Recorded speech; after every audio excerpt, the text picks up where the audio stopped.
Kindness is a beautiful thing, something we are taught to value and uphold since we are young. It reflects our humanity, our empathy, and our willingness to make the world a little softer.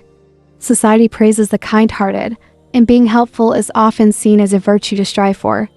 But somewhere along the way, kindness can shift from something empowering to something exhausting, especially when it is offered blindly, without discernment. As adults navigating complex relationships and responsibilities, we sometimes feel guilty for saying no.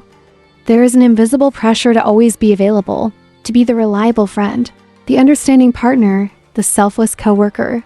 We worry that setting boundaries means we are selfish. We fear being misunderstood or judged for prioritizing ourselves. And so we give time, energy, emotional labor sometimes to the wrong people, sometimes in the wrong way. But not every act of kindness leads to something good. Some forms of help enable dependency. Some people take and never give back. And some situations drag us into chaos that we never intended to be part of. We end up depleted, resentful, and confused, wondering how something meant to be good turned out so heavy. The truth is, not everyone deserves your kindness, and not every situation is yours to fix. It takes emotional maturity to recognize that helping someone at the wrong time or in the wrong way can do more harm than good for both sides. Being kind does not mean being a martyr. It means knowing when to extend your hand and when to let go. Protecting your energy isn't selfish, it's necessary. Because kindness, when given thoughtfully, uplifts. But kindness, when given endlessly, can become a sweet trap one that slowly erodes your peace. I have 5 types of self-destructive kindness. 1. You don't have to drain yourself to prove you're a good person. There is a fine line between being helpful and being harmful to yourself. Many of us, especially women, grow up learning that to be kind is to be selfless. That to be a good person means putting others first, even when it's at our own expense. And so we become the ones who say yes even when we're tired, the ones who take on extra work so others can rest, and the ones who hold everything together even as we fall apart inside. But here's the hard truth. Helping others at the cost of your own well-being is not a sustainable act of kindness. It's an act of self-erasure. Take, for example, the common situation of taking on a colleague's responsibilities at work. Maybe they're struggling, maybe you want to be supportive, but what if you're already burned out? What if your own workload is overwhelming? Saying yes in that moment might earn you praise, it might even strengthen a bond, but it also chips away at your boundaries. And when it happens often enough, you begin to equate exhaustion with virtue. Another scenario, trying to become the emotional savior for everyone around you. You want to be there to fix things, to offer solutions and support, but people's lives are not yours to carry. Constantly stepping into the role of the rescuer can leave you drained, emotionally tangled, and silently resentful. And what started as kindness becomes a heavy burden dressed in the illusion of responsibility. We often help out of a good place compassion, empathy, love. But sometimes that help is tangled with fear. Fear of being seen as selfish. Fear of disappointing others. Fear of losing someone's approval. So we overextend, overcompensate, and slowly lose sight of our own needs. The desire to look like a good person becomes a quiet trap. But the truth is, real kindness does not demand self-destruction. You are allowed to say, I can't take this on right now. You are allowed to prioritize your health, your time, your mental clarity. It's not selfish, it's self-respect. It's important to understand that we are not infinite. Our time, energy, and emotional capacity are limited. If you keep pouring from an empty cup, eventually you'll have nothing left, not for others, and not for yourself. And helping others from a place of depletion does no one any good. Boundaries are not walls. They are the honest limits we set so that we can continue to give genuinely, without resentment, without burnout. When you help from a place of strength, the help is real. When you help from a place of guilt or image maintenance, it's often unsustainable and sometimes unappreciated. Being a good person isn't about doing everything for everyone. It's about being intentional. It's about asking yourself, can I really offer this without hurting myself? And sometimes the most powerful act of kindness is honesty. Saying, I care, but I don't have the capacity right now, is both brave and respectful to you and to others.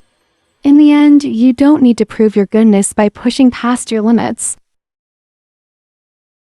Your worth is not measured by how much you can endure or how many problems you can solve. True kindness has balance. It honors others, but it also honors you. So help when you can. Step in when your cup is full.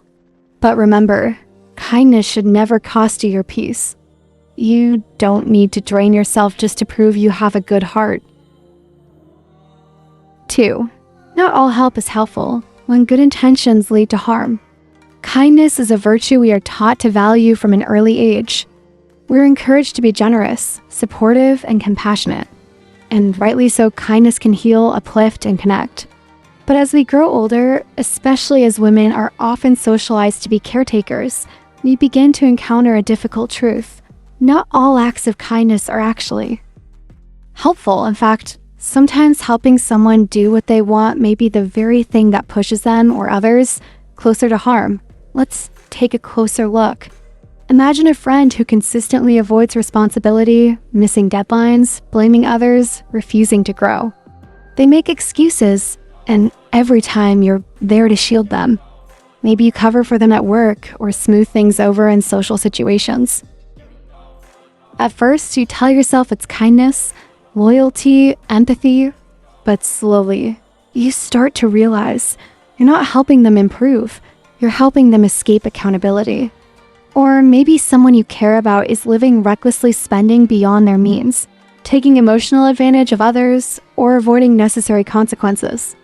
They ask for your support, for your help, sometimes emotionally, sometimes financially. Saying yes might feel like love. Saying no might feel like betrayal. But what if saying yes actually feeds a cycle that's damaging them? What if your kindness allows them to continue avoiding growth, facing truth, or changing harmful patterns?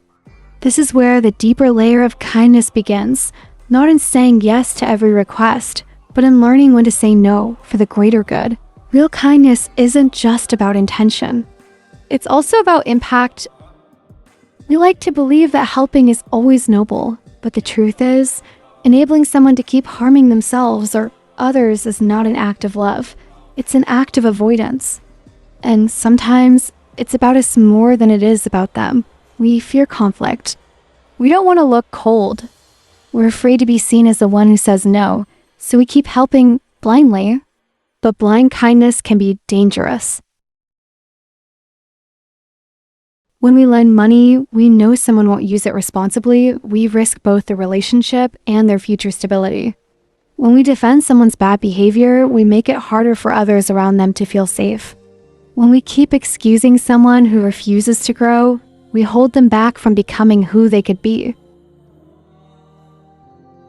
Sometimes, the most loving thing you can do is not to help. To let someone face the discomfort of consequences. To stop softening every fall. To give them the space to confront their patterns without interference. That doesn't mean turning your back or being harsh. It means loving with boundaries. It means having the courage to say, I care about you too much to support this choice. As women, we're often praised for being accommodating, nurturing, endlessly giving, but it's time to reframe that narrative. Wisdom is knowing when to help and when to step back. Compassion is not measured by how much we absorb for others. It's measured by our ability to discern what truly serves them and what ultimately causes more harm. Kindness, when misdirected, can quietly hurt everyone involved. A team can suffer because one person is constantly covered for. A relationship can crumble under the weight of unspoken truth. A person can sink deeper because no one was willing to say, enough. So here's the shift. Before you help, pause. Ask yourself, am I doing this because it truly supports growth, healing, or peace? Or am I doing it to avoid discomfort, conflict, or being judged? Is this act of help aligned with love, or is it disguised fear? You don't owe anyone blind loyalty. You owe yourself the honesty to act with clarity. And sometimes the kindest thing you can do for someone is to let them face the mirror, not block their view. Remember, good intentions don't always equal good outcomes. And kindness that turns a blind eye may feel warm in the moment, but long term, it may leave more scars than support. 3. The delicate balance of offering advice. In life, we all encounter moments when those we care about face difficult, crossroads decisions that can change the course of their lives. Whether it's about relationships, careers, or personal growth, the urge to help is natural. As women, often socialized to be nurturing and supportive, we find ourselves stepping into the role of advisor, confidant, or even decision maker for others. But there is a subtle yet vital line between sharing our perspectives and taking over someone else's life choices. When a friend or family member asks for advice about something serious, whether it's considering a divorce, quitting a job, or moving abroad, it can feel like a heavy responsibility. We want to be helpful to ease their burden and to protect them from making mistakes. However, it's important to remember, no matter how much we care, the final decision is theirs to make. We are not living their lives. We do not bear the consequences they will face. This distinction is crucial. Offering guidance and sharing a viewpoint is one thing. Deciding for someone else is quite another. When we cross that boundary, we risk more than just misunderstanding. You risk taking away their autonomy, their chance to learn from their own experiences, and their ownership of their choices. Worse, if the outcome is not what they hoped for, they might turn to blame us for leading them astray when in reality, the power to choose was theirs all along. Understanding this balance requires a mature perspective and emotional intelligence. It means recognizing that the role of a trusted person is to be a listener, a sounding board, a mirror reflecting possibilities back to them, not a decision maker. Sometimes, the most supportive thing you can do is help someone clarify their own values, fears, and hopes, not to tell them what to do. There is also an element of respect here, respect for their right to live their life, make mistakes, and grow. Life's lessons often come from trial and error, and no amount of external advice can substitute for the personal journey of discovery. Even if we see risks clearly, the individual may weigh other factors or values we don't fully understand. Forcing our perspective can inadvertently shut down their own voice. At the same time, it's natural to feel the urge to intervene when we care deeply. We may fear that if we don't take charge, they might choose poorly or suffer unnecessarily. But this protective instinct must be tempered by humility. We must accept that people must walk their own paths, sometimes making painful mistakes, sometimes surprising themselves with resilience and wisdom. Learning to embrace this stance is empowering, both for ourselves and for those we care about. It allows us to offer empathy without control, support without overreach, and wisdom without judgment. We become facilitators of someone's self-trust, rather than their substitutes. So how can we practice this balance in real life? First, by listening more than we speak. Truly listen to understand their perspective, fears, and desires. Ask open-ended questions that help them explore their own thinking. Second, by sharing your own experience, carefully framing it as just one perspective among many, rather than the only right answer. Third, by reminding ourselves that it's okay to step back and let them carry the weight of the decision. Ultimately, being a good friend or confidant means embracing the truth that we cannot live anyone's life but our own. We can offer kindness, wisdom, and compassion, but the choices must belong to the individual. That freedom to decide, to stumble, and to grow is an essential part of being human. In the end, you can be the one who listens, not the one who decides. It is a lesson in respect, patience, and trust in both ourselves and others. 4. The true cost of financial help, knowing when and how to say no. Offering financial help is often seen as one of the most direct ways to show kindness and support. For many women, the desire to nurture and assist those around them is strong and genuine. However, It is important to remember that giving money without fully considering your own financial situation or the recipient's intentions can have unintended consequences. Helping others financially when you are not yet stable yourself can put you in a vulnerable position. It might feel like the right thing to do in the moment, especially when you care deeply or feel social pressure to help. Yet, stretching beyond your means risks creating stress and hardship for yourself. This kind of help is unsustainable and may ultimately leave you worse off, unable to support even your own basic needs. Equally important is understanding the purpose of the financial assistance and the recipient's plan for using the money. Without clarity, your generosity may unintentionally enable irresponsible choices or foster dependency. Sometimes, despite your best intentions, the money can be misused or lead to broken trust and damaged relationships. Learning to say no or to set clear boundaries about financial help is not an act of selfishness, but one of wisdom and self-respect. When you help within your capacity and with open communication, your support becomes more meaningful and lasting. It protects your well-being and preserves the health of your relationships. It can be difficult to refuse help requests due to emotional bonds or social expectations. However, taking time to honestly evaluate your own financial health, the recipient's transparency, and the purpose of the money will help you make wise decisions. Asking questions and setting terms for assistance can prevent misunderstandings and protect both parties. 5. When enough is never enough. Helping the perpetually unsatisfied. Helping others is a natural desire, especially for women often encouraged to nurture those around them. But what happens when the person you help is never satisfied? No matter how much you give, it seems never enough. This kind of relationship quickly drains your energy.